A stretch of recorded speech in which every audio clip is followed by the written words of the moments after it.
Halo Sobat Sehat semua, apa kabarnya? Semoga sehat selalu ya. Bertemu lagi pada channel YouTube Bapak Dr. Reza, spesialis kulit dan kelamin, seorang dosen, dokter spesialis berpengalaman, dan peneliti yang luar biasa. Bapak Dr. Reza masih terus sering mendapatkan pasien dengan gatal dan bertanya, obat gatal yang terampuh apa sih dok? Sekarang Dr. Reza akan menjelaskan dengan sistem angka supaya mudah diingat ya. Berikut 8 obat anti gatal terampuh.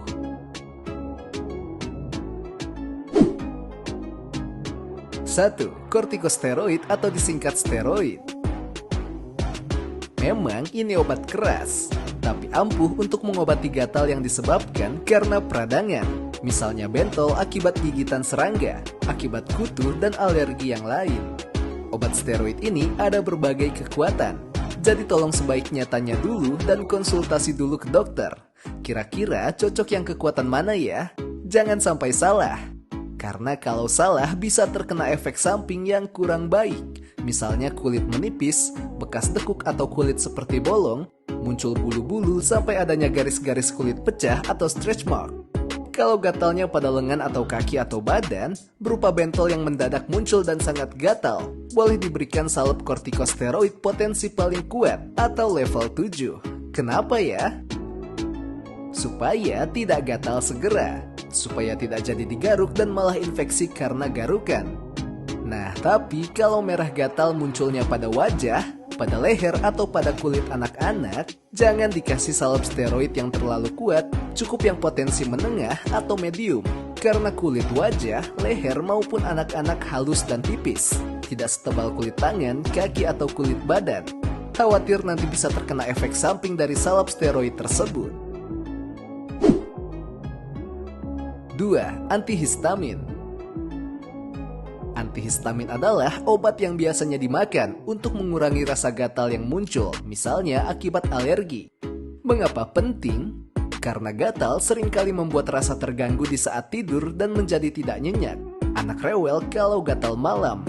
Kalau pagi atau siang, gatal juga kadang sangat mengganggu aktivitas.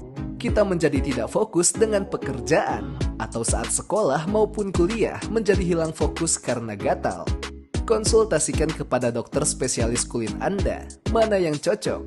Anak biasanya sirup, bayi umumnya drop. Yang aktif bekerja pagi biasanya yang tidak mengakibatkan kantuk atau mengantuk.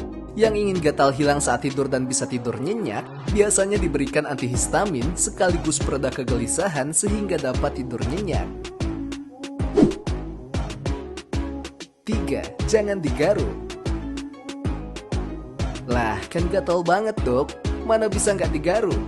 Nah, makanya Pak Dr. Reza kasih 2 obat tadi yaitu steroid dan antihistamin. Supaya sobat sehat semua jangan sampai menggaruk. Biasanya diberikan salep steroid dan obat makan antihistamin sudah hilang segera gatalnya. Jadi kita tidak perlu menggaruk lagi kalau gatal sudah hilang. Kenapa sih dok, gatal kok tidak boleh digaruk? Karena kalau gatal digaruk justru gatal tadi bisa menyebar. Gejala bentol merahnya bisa melebar, membesar, bahkan kadang bisa malah muncul infeksi bakteri yang menimbulkan nanah bengkak lebih parah kalau digaruk loh. Sabar ya, segera obati dengan anti gatal supaya tidak digaruk. Jika tidak digaruk, bekas gatalnya pun akan lebih cepat hilang loh. Daripada gatal yang lebih sering digaruk, malah kadang bisa jadi luka basah dan bekasnya bisa menetap loh. Sabar ya. 4. Hindari pencetus gatal. Benarkah ini merupakan obat paling tokcer? Walaupun kadang paling susah cari obat tokcer ini. Kenapa? Karena kadang kita pikir karena alergi makanan, kemudian sudah dipantang, ternyata kok masih muncul. Berarti gatal alerginya belum tentu karena makanan yang kita pantang tadi. Kemungkinan ada penyebab lain. Penyebab atau pencetus gatal itu yang kadang harus dicari khusus dengan tes alergi. Sekarang sudah cukup banyak lab di Indonesia di berbagai kota yang sudah bisa dengan detail memeriksa penyebab pencetus gatal kita itu apa. Apakah karena debu rumah, kutu debu, susu sapi, telur, bulu hewan piaraan, jamur atau penyebab pencetus lain yang kita cari tahu pakai tes alergi imunologi. Kalau sudah ketahuan, hindari benar-benar penyebabnya. Kalau misalnya kita positif alergi udang, ya mau tidak mau jangan memakan makanan yang mengandung udang. Misalnya mie seafood, sambal terasi, lauk udang, dan lain-lain. 5. Rawat kulit dengan baik. Banyak yang tidur pakai AC, terus dingin dari malam sampai pagi. Paginya langsung naik kendaraan ber-AC, lalu pergi ke kantor yang ruangannya ber-AC. Nah, AC kadang terlalu banyak atau terlalu sering, menyebabkan orang yang kulitnya sensitif menjadi kering dan mudah sekali jadi timbul gatal atau alergi. Usahakan sesering mungkin keluar dari ruangan ber-AC. Matikan AC saat kita sudah pulas tertidur dengan tombol otomatis. Kalau kita kepanasan, nyalakan lagi sebentar, lalu otomatis matikan kembali. Ganti dengan kipas angin atau ventilasi yang tidak membuat kulit kita kering. Mandi jangan terus-menerus dengan air panas. Jika terpaksa sedang kurang sehat, kita mandi dengan air hangat. Usahakan 10 guyuran atau siraman terakhir, ganti bertahap dengan air lebih agak dingin sejuk. Karena air panas terlalu sering juga bisa mengeringkan kulit dan membuat gatal-gatal pada kulit muncul.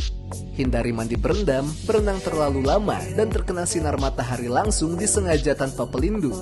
Misalnya berjemur di pantai seperti orang bule, sehingga kulit kita kering terbakar dan mudah muncul gatal. 6. Pakai sabun dan skincare kosmetik yang tepat. Seringkali kita masih salah memilih sabun dan kosmetik skincare yang kurang tepat. Misalnya saat gatal-gatal, kita berpikir perlu sabun antiseptik. Padahal penggunaan sabun antiseptik terlalu sering malah akan membunuh bakteri baik pada kulit atau disebut bakteri komensal, yang justru mereka melembabkan dengan membentuk minyak alami kulit dan tidak menyebabkan infeksi seperti bakteri jahat atau bakteri patogen. Skincare kosmetik juga jangan salah memilih yang terlalu wangi, terlalu tinggi tingkat basanya atau pH-nya sehingga mengeringkan. Kandungan air yang terlampau tinggi, misalnya lotion atau bahkan mengandung alkohol, seperti toner dan astringent. Pakai kosmetik, skincare, dan sabun yang mempunyai derajat keasaman sama atau setara dengan kulit normal, sehingga bakteri baik pun terjaga, kulit tidak menjadi mudah gatal dan mudah kering. 7. Sabar.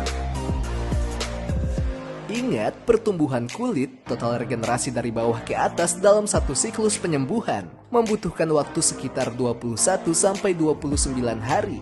Jadi, jangan sampai Anda tidak sabar, belum sembuh tapi ingin cepat-cepat sembuh, lalu dikasih macam-macam, dipaksakan dikopek, digosok, diskrup, dilulur, dan lain-lain. Padahal, kalau kita sabar menunggu regenerasi dan proses penyembuhan kulit, malah justru jauh lebih aman dan tidak malah muncul gatal akibat alergi bermacam-macam zat tambahan lainnya. 8. Konsultasikan selalu kepada dokter spesialis kulit Anda. Apapun kondisinya, jangan ragu bertanya kepada dokter spesialis kulit Anda. Misalnya dengan Pak Dr. Reza yang selalu menyediakan waktu untuk tanya jawab hingga jelas.